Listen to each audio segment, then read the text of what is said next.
Je suis Julien Janto, cardiologue interventionnel au sein de l'unité de l'Institut du Cœur, où nous sommes 9 cardiologues, à la clinique Saint-Joseph, à Trélazé.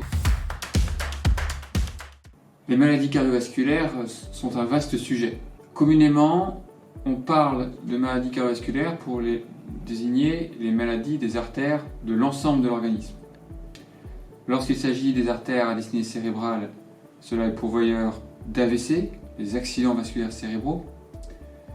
Lorsqu'il s'agit d'artères à destinée des membres inférieurs, on parle d'artérite.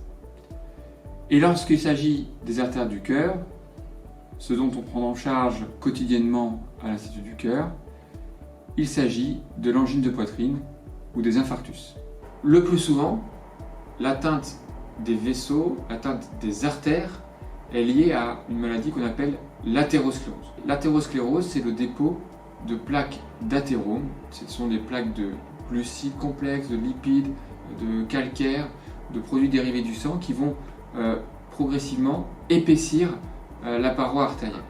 Pour le cœur, l'obstruction des artères peut être progressif et ça va être pourvoyeur d'angine de poitrine, des patients qui vont avoir des douleurs thoraciques en réalisant des efforts, ou ça peut être une obstruction aiguë, et là c'est l'infarctus du myocarde ou encore crise cardiaque, et là c'est une douleur intense de repos.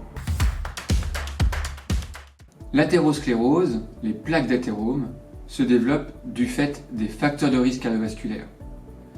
Certains sont non modifiables, l'âge, l'hérédité, et d'autres sont modifiables.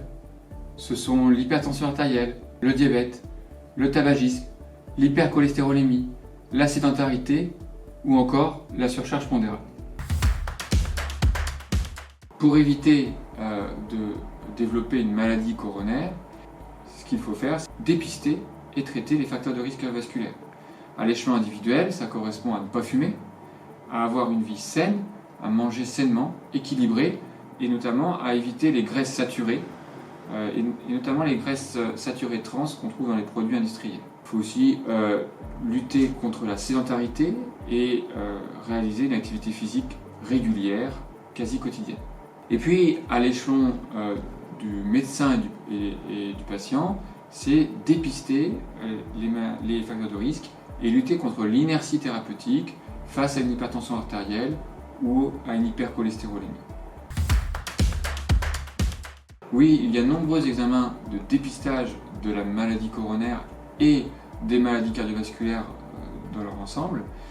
Ceci dit, ces examens ne sont pas systématiques et ne doivent pas l'être pour la population générale.